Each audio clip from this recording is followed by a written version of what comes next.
You go dumb, then go more dumb, then we can keep it lit, let's roll.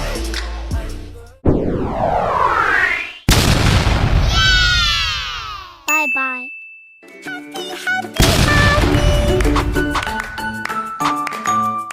Ditonton sampai selesai ya.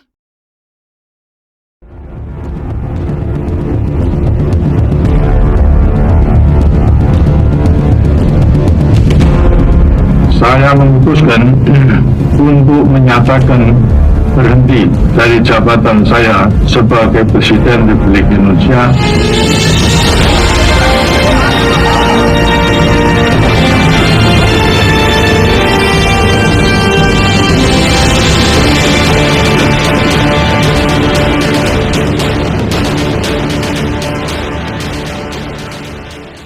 Assalamualaikum warahmatullahi wabarakatuh. Izin memperkenalkan diri, nama saya Muhammad Rozan Rodibillah, perwakilan dari kelompok Saum. Di sini kelompok kami akan menjelaskan tentang Indonesia pada zaman reformasi.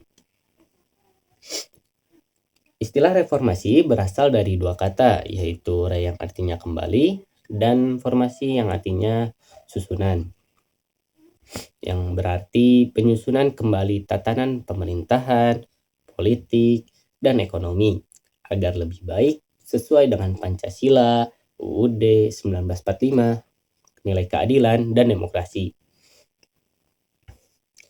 Gerakan Reformasi 1998 terjadi akibat ketidakpuasan terhadap pemerintahan Orde Baru yang otoriter dan berkuasa selama 32 tahun. Krisis moneter 1997 yang melanda Asia kini berkembang menjadi krisis multidimensional di Indonesia, meliputi ekonomi, politik, sosial, dan kepercayaan. Nilai tukar rupiah jatuh, harga kebutuhan pokok melonjak, dan inflasi meningkat drastis. Pemerintah menandatangani letter of intent dengan IMF pada Januari 1998. Namun situasi tetap memburuk. Meski menghadapi kritik dan demonstrasi mahasiswa, Soeharto tetap maju sebagai presiden untuk yang ketujuh kalinya pada Maret 1998. Kondisi semakin memburuk pada Mei 1998 setelah kenaikan harga BBM dan tarif listrik yang memicu demonstrasi besar-besaran mahasiswa. Tragedi Trisakti pada 12 Mei 1998 yang menewaskan 4 mahasiswa memperparah situasi. Kerusuhan, penjarahan, dan kekerasan meluas dengan etnis Tionghoa yang jadi sasaran amuk massa. Pada 21 Mei 1998, Soeharto mengundurkan diri dan digantikan oleh B.J. Habibie sebagai presiden.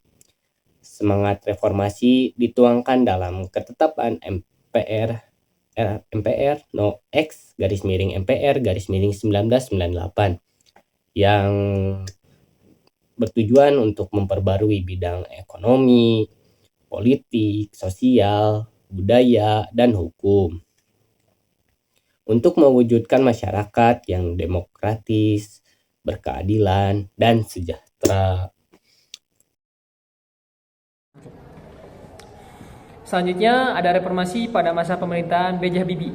Masa pemerintahan B.J. Habibie menandai dimulainya masa reformasi di Indonesia, yaitu pada saat pelantikannya sebagai presiden ketiga. B.J. Habibie mendapatkan penolakan dari kalangan mahasiswa karena dianggap sebagai bagian dari Orde Baru. Namun secara konstitusional, penunjukan B.J. Habibie sebagai presiden pengganti Presiden Soeharto merupakan langkah yang tepat. Pada pidato pelantikannya pada tanggal 21 Mei 1998, Presiden B.J. Habibie menyatakan bahwa tekadnya untuk menjalankan amanat reformasi secara bertahap dan konstitusional. B.J. Habibie memerintah dalam waktu yang sangat singkat, yaitu selama 1 tahun 5 bulan, sejak tanggal 21 Mei 1998 hingga 20 Oktober 1999. Langsung saja ada kebijakan pemerintahan B.J. Habibie, yaitu yang pertama, membentuk kabinet baru. Kabinet tersebut diberi nama Kabinet Reformasi Pembangunan. Kabinet baru ini berasal dari berbagai golongan meliputi perwakilan dari PPP, Golkar, PDI, ABRI, unsur daerah, golongan intelektual, dan lembaga swadaya masyarakat. Selanjutnya ada kebijakan Habibie dalam bidang politik, yaitu 1. Membangun dasar-dasar demokrasi di Indonesia. 2. Mencabut aturan perundangan yang menghambat proses demokrasi. 3. Membuat aturan baru yang menjamin demokrasi, kebebasan berekspresi, dan perlindungan HAM. Dan yang terakhir yaitu kebijakan utama kebebasan pers, kebebasan pendapat di muka umum, dan pembebasan tahanan politik. Selanjutnya, kebijakan dalam bidang ekonomi. Pemerintahan Presiden B.J. Habibie mewarisi kondisi ekonomi nasional yang terpuruk. Akibatnya dalam bidang ekonomi, pemerintahan B.J. Habibie menghadapi tantangan yang sangat berat. Untuk memulihkan nilai tukar mata uang, B.J. Habibie menurunkan angka inflasi, dan untuk membenahi perekonomian pada umumnya, upaya-upaya yang ditempuh pada pemerintahan B.J. Habibie untuk memulihkan perekonomian Indonesia antara lain: yang pertama, melanjutkan kerjasama dengan IMF untuk pemulihan ekonomi. Yang kedua, kebijakan intervensi Bank Indonesia melalui Undang-Undang Nomor 23 Tahun 1999. Dan yang terakhir yaitu melakukan merger bank pemerintahan menjadi Bank Mandiri. Dan yang ketiga yaitu dalam bidang hukum. Yang pertama, B.J. Habibie mengeluarkan Undang-Undang Nomor 9 Tahun 1998 untuk menjamin kebebasan berpendapat di muka umum. Yang kedua, membentuk komisi independen pengusutan tindak kekerasan. Yang ketiga, mengeluarkan Undang-Undang Nomor 26 Tahun 1999 tentang HAM. Dan yang terakhir, B.J. Habibie membentuk Komisi Nasional Perlindungan Perempuan pada Oktober 1998. Dan untuk akhir pemerintahan B.J. Habibie, sejak awal pemerintahannya, Presiden B.J. Habibie banyak mendapatkan penolakan dari berbagai kalangan yang menghendaki reformasi total karena dianggap sebagai bagian dari Orde Baru. Oleh karena itu, sejak awal pemerintahan B.J. Habibie mengalami perlawanan dan mengalami kesulitan hanya untuk sekadar bertahan hingga habis masa jabatannya. Pada tahun 2023, pada sisi lain, Presiden B.J. Habibie menyadari bahwa proses terpilihnya sebagai presiden tidak melalui proses yang normal, hingga B.J. Habibie bisa menerima dan mendapatkan pemerintahannya sebagai pemerintahan transisi.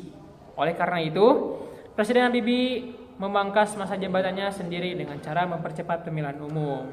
Dan pada tanggal 14 Oktober 1999 diselenggarakan sidang istimewa. Masa pemerintahan Abdurrahman Wahid. Abdurrahman Wahid yang sering dipanggil Gus Dur adalah Presiden Indonesia keempat yang menjabat dari tahun 1999 sampai 2001. Sebelum menjadi Presiden Republik Indonesia, Abdurrahman Wahid adalah pemimpin organisasi Nahdlatul Ulama. Kebijakan Presiden Abdurrahman Wahid yaitu terbagi dalam 3 bidang. 1. Bidang politik. Kebijakan baru yang ada kalanya bersifat konversi sehingga banyak menemui kritik. Beberapa kebijakan Presiden Wahid dalam bidang politik dan pemerintahan adalah sebagai berikut. 2. Bidang ekonomi. Mewarisi kondisi ekonomi Indonesia yang relatif lebih baik dan lebih stabil dari pemerintahan Presiden Habibie, ditambah dengan bekal legitimasi yang kuat sebagai presiden yang dipilih secara demokratis, memungkinkan perekonomian pada masa pemerintahan presiden. C. Bidang sosial kebudayaan. Presiden Abdurrahman Wahid dikenal sebagai Bapak Pluritarisme sehingga banyak kebijakan-kebijakan Presiden Abdurrahman Wahid.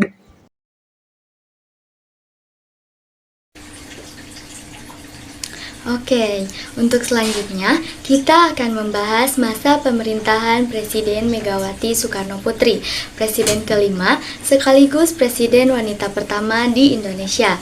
Setelah Presiden Abdurrahman Wahid diberhentikan pada tanggal 23 Juli 2001, Megawati secara otomatis diangkat menjadi presiden berdasarkan Undang-Undang Dasar 1945.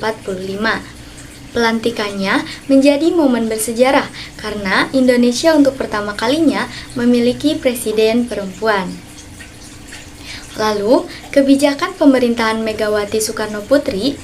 Dalam pemerintahannya, Megawati membentuk kabinet gotong royong dan mengeluarkan berbagai kebijakan penting di beberapa bidang.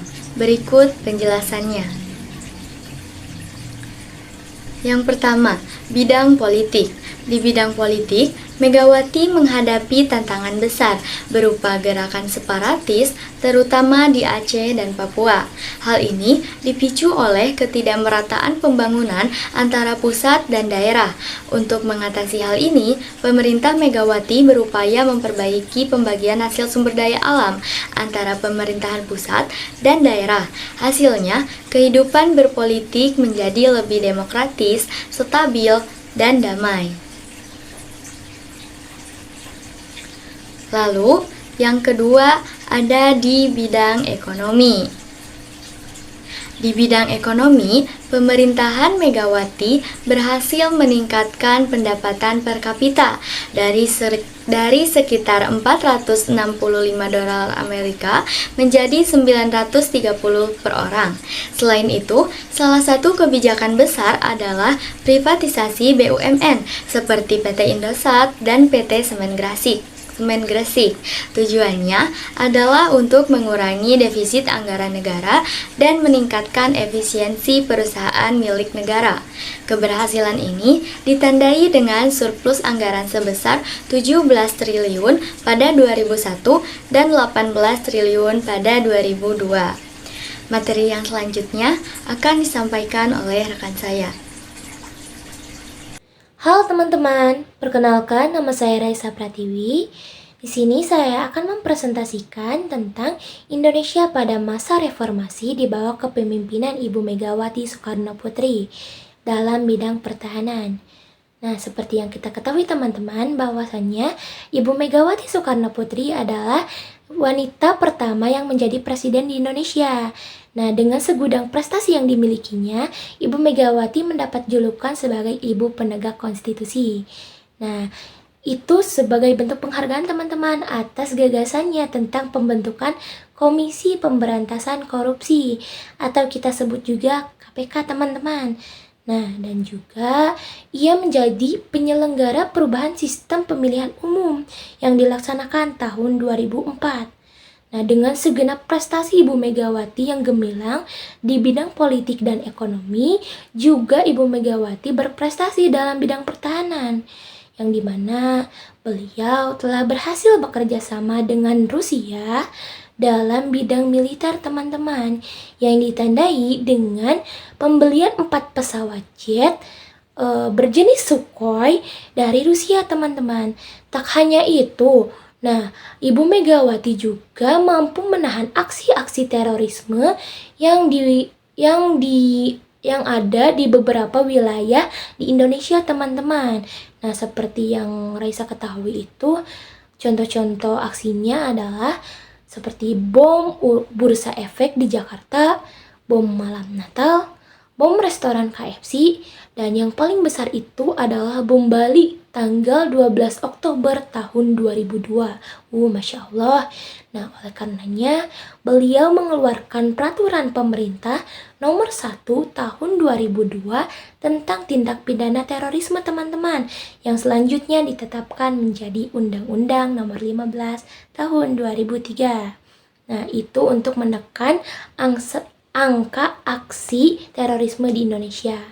Akan tetapi sebagai manusia, Ibu Megawati mengalami kegagalan di balik keberhasilannya teman-teman. Contohnya, upaya Ibu Megawati untuk mempertahankan status Pulau Sipadan dan Ligitan yang akhirnya gagal teman-teman, jatuh ke tangan Malaysia. Nah, di akhir masa pemerintahannya pada tahun 2004, beliau mencalonkan diri lagi teman-teman menjadi presiden beserta wakilnya yaitu Prabowo Subianto selama 2 putaran teman-teman. Akan tetapi beliau mengalami kegagalan lagi. Beliau harus menyerah dalam kegagalannya yang akhirnya dimenangkan oleh pasangan calon Susilo Bambang Yudhoyono sebagai presidennya dan wakilnya yaitu Yusuf Kala. Nah, itu menandai bahwasannya pemerintahan beliau berakhir pada tahun 2004. Hai, saya Nafisah. Saya di sini sebagai presenter Susilo Bambang Yudhoyono. Pemerintahan Susilo Bambang Yudhoyono. Susilo Bambang Yudhoyono atau dikenal sebagai SBY, dia menjabat sebagai Presiden Republik Indonesia yang ke-6 selama 2 periode dari 2004 sampai 2014. Kebijakan-kebijakan pemerintahan pada masa SBY yang pertama di bidang politik. 1. Menyelesaikan konflik di Aceh melalui Perjanjian Helsinki pada tahun 2005. Yang kedua, reformasi birokrasi untuk meningkatkan transparansi dan good governance. Yang kedua, di bidang ekonomi. Yang pertama, pertumbuhan ekonomi stabil mencapai 6% pada tahun 2008. Yang kedua, mendapatkan status investment grade pada tahun 2011. Yang ketiga, pengurangan subsidi BBM disertai program bantuan langsung tunai atau BLT. Yang ketiga, di bidang sosial, mengurangi kemiskinan dan meningkatkan daya beli masyarakat, fokus pada pendidikan dan kesehatan. Akhir pemerintahan Susilo Bambang Yudhoyono mengakhiri masa jabatan pada 2014 dengan tantangan berupa kritik atas pengurangan subsidi BBM. Masa pemerintahan Joko Widodo. Joko Widodo seorang Presiden Republik Indonesia ke-7 yang terpilih melalui hasil pemilihan presiden secara langsung di masa reformasi. Beberapa perkembangan bidang politik, ekonomi, dan sosial budaya pada masa pemerintahan Joko Widodo adalah: yang pertama ada bidang politik. Joko Widodo dilantik sebagai Presiden Republik Indonesia pada tanggal 20 Oktober 2014 dalam bidang masa pemerintahannya 2014 sampai 2019. Joko Widodo didampingi oleh Yusuf Kala sebagai Wakil Presiden. Pada 26 Oktober 2014, Presiden Joko Widodo melantik secara resmi kabinetnya yang disebut Kabinet Kerja. Presiden Joko Widodo dianggap berhasil membawa Indonesia lebih maju pada kepemimpinannya di periode pertama. Yang kedua ada bidang ekonomi. Dalam masa pemerintahan yang pertama, Joko Widodo memfokuskan perombakan dan peletakan 3 pondasi kokoh. Ketiganya diimplementasikan melalui ekonomi yang berbasis produksi, subsidi tepat sasaran, dan mendorong pembangunan yang merata di seluruh Indonesia. Pada masa kepemimpinannya yang kedua, Joko Widodo merencanakan untuk memindahkan ibu kota ke Kalimantan. Yang ketiga ada bidang sosial budaya. Dalam kehidupan sosial budaya, pemerintah mendorong kebangkitan karakter manusia Indonesia, termasuk pemenuhan kebutuhan dasar dan peningkatan prestasi bangsa sebagai salah satu pusat peradaban dunia, seperti penghargaan terhadap kebinekaan menjadi prioritas bidang sosial budaya.